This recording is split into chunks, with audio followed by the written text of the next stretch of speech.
எஜமானன் நீங்க தானே, என் எஜமானன் நீங்க தானே, எஜமானன் நீங்க தானே, என் எஜமானன் நீங்க தானே.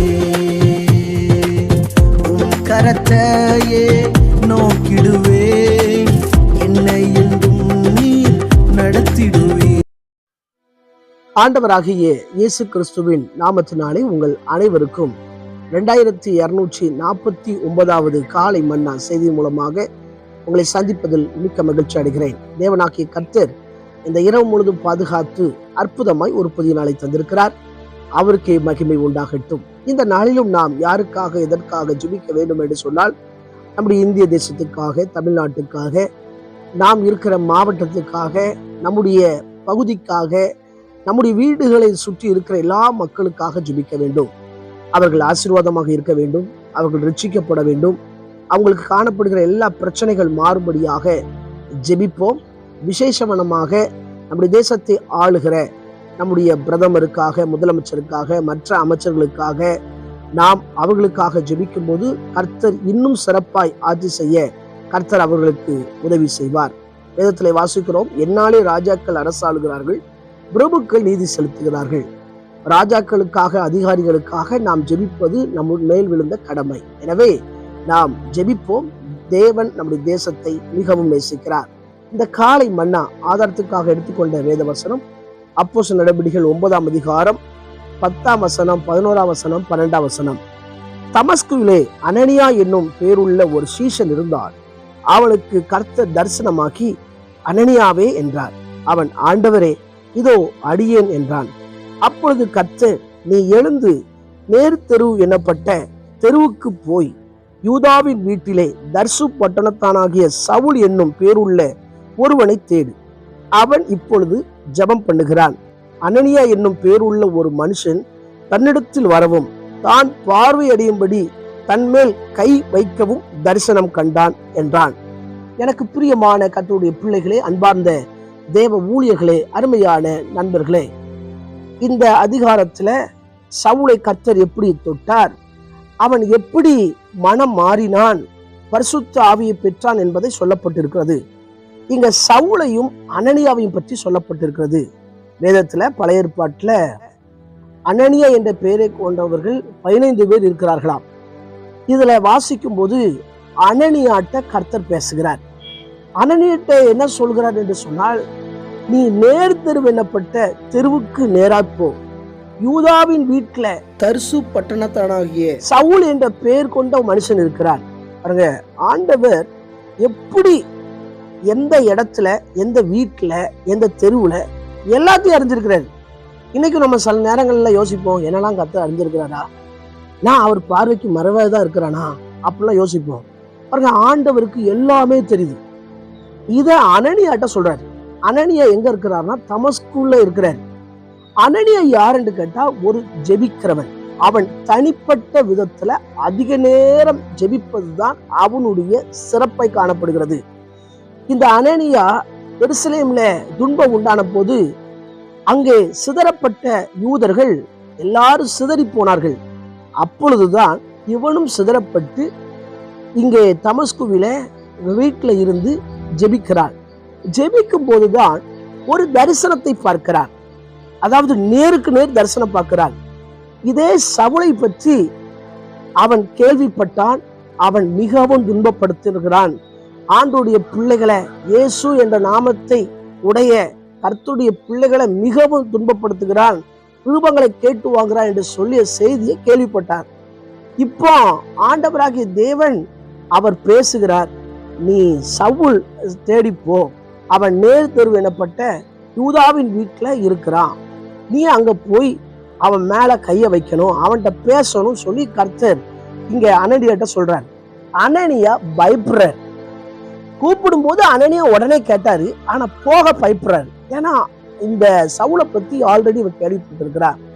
ஆனா ஆண்டவருடைய வார்த்தைக்கு அப்படி இணங்க அந்த இடத்துக்கு நேர கர்த்தர் அவனை நடத்துறார். இதான் பரிசுத்த ஆவியானவர். அவன் நடத்தி அதே வேளையில சவுல்ட்டையும் கர்த்தர் சொல்றாரு, என்ன சொல்றாருன்னா, இப்படி ஒருத்தர் வருவார் சொல்லி. அப்ப ஆண்டவர் 2 பேர்ட்டுமே பேசுகிறவர். ஏதோ ஒரு நபர்கிட்ட மட்டும் இல்ல, அவர் 2 பேர்ட்டையும் பேசுகிறார். இந்த சவுலை பற்றி பார்க்கும்போது இவன் ஒரு பரிசேயனா காணப்படுகிறான். இவன் ஆல்ரெடி ஒரு ஜெபிக்கிறவன் என்று சொல்லி சரித்திர நிகழ்வுகள்ல சொல்லப்பட்டிருக்கிறது. அதாவது பாரம்பரியமா ஜெபிப்பானா, மனப்பாடமாய் சொல்றது போல ஜெபம் பண்ணுவானா, ஆனா உள்ளத்திலிருந்து ஜெபம் வராதான். சரித்திர ஆசிரியர்கள் சொல்ற அவனை பற்றி சொல்கிற காரியம். இப்போ ஆண்டவர் தொட்ட உடனே இருதயத்திலிருந்து ஜெபம் வருது. பரிசுத்த ஆவி பெற முன்னோக்கி பண்ற ஜெபத்துக்கும் பரிசுத்த ஆவி பெற்ற ஜெபத்துக்கும் வித்தியாசம் இருக்கு. பரிசுத்த ஆவி பெறுவதற்கு முன்பதாக நம்ம ஜெபம் பண்றோம் பார்த்தீங்களா, அது நேரம் பார்ப்போம், அப்புறம் டக்குன்னு முடிச்சிருவோம். இது ஒரு ஜெபம். ஆனா பரிசுத்த ஆவி பெற்று நம்ம ஜெபிக்கிறோம் பார்த்தீங்களா, இது பல மணி நேரம் ஜெபிப்போம். ஆண்டவர் எப்பெல்லாம் சொல்றாரோ அப்பெல்லாம் தேவ சமூகத்துல போவோம்.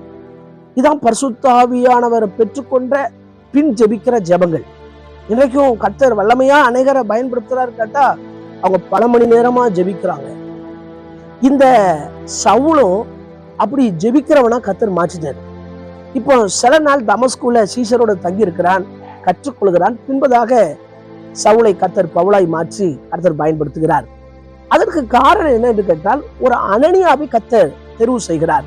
அனனியா மூலமா தான் கை வைக்கிறது, அவங்க கண்ணில் இருக்கிற மீன் செதல்கள் கீழே விழுறது, பார்வையடைறது எல்லாம் அனனியா மூலமா கர்த்தர் செய்கிறார். அனனியாவை கர்த்தர் பயன்படுத்துகிறார். இந்த அனனியா ஒரு தனிப்பட்ட விதத்துல பல மனிதர் ஜெபிக்கிறதுனாலதான் கர்த்தர் அனனியாவிட்ட தரிசனமானார். இன்றைக்கும் இதை பார்க்கிற நீங்களும் நானும் ஆண்டவருடைய சமூகத்துல பல மணி நேரம், ஆண்டவர் சொல்லுகிற இரவு, ஆண்டவர் சொல்லுகிற நேரங்கள் எல்லாம் தேவ சமூகத்துல காத்திருந்து ஜெபிக்கணும்.